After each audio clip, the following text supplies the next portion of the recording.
Kashering, how to make your kitchen kosher for Pesach.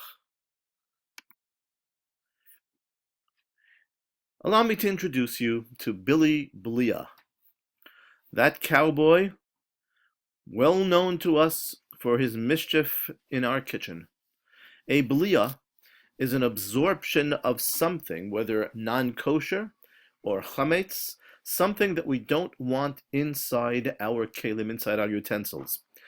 Now, you can wash and you can scrub and you can try your best, but you still won't get it out that way because kibolo kach polto, the way it is absorbed, is exactly the way it is expelled from the kli.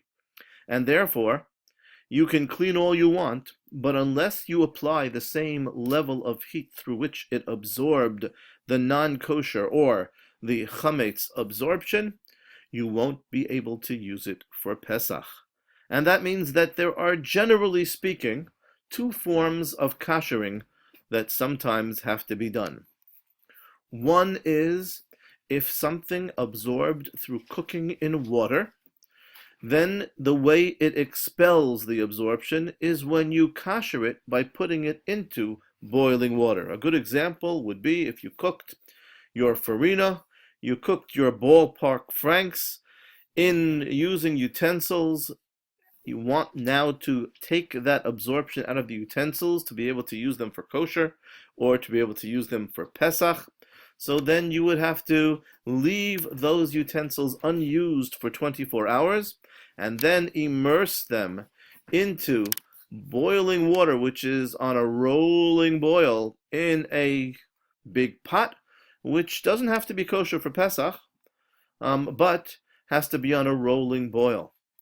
That's one way of kashering. The second is kashering through fire. If, let's say, the food, the utensil absorbed from food without a medium of water, like a frying pan, or a spit, or a barbecue, so then you can only kasher them through a fire method as well, known as libun.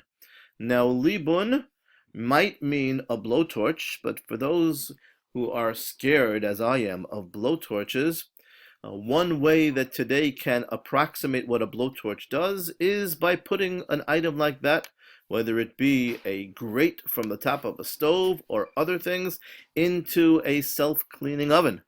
The self-cleaning oven can kasher itself by being run through a cycle, and you can kasher whatever you put in it by letting it stay there through a cycle.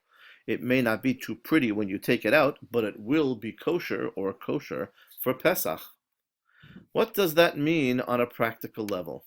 Well, here is your kitchen, and here are many items, and how might you kasher them if you are worried about them having absorbed something which was non-kosher, but in our case, something which was chametz? What about a counter? Many counters can be kashered. They tend to absorb through spills, and some form of chametz was poured on them, and therefore they can be kashered by boiling up water, and after making sure that they haven't had a spill for 24 hours, pouring the water on them. That's called irui roschin, pouring boiling water on them. What about a refrigerator?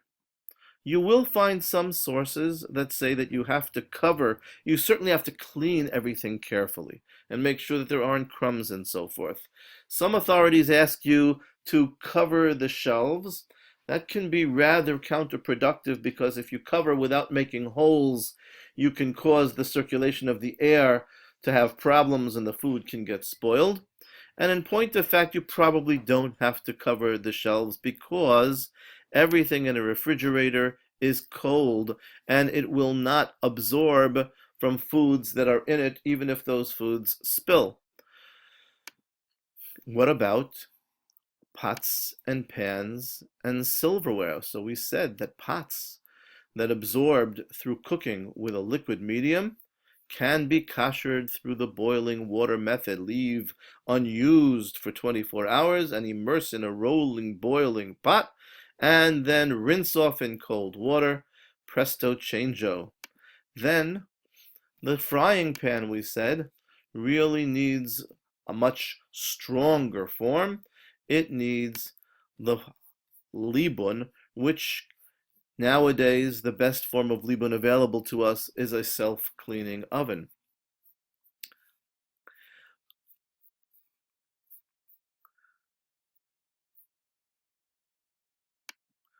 What about silverware? As you may suspect from what we've said, silverware as well is done through the boiling water method. What about a microwave oven? So there are different opinions as to whether you can kasher a microwave altogether. Some authorities say that what you should do is just close it up, seal it up, and don't use it for the week.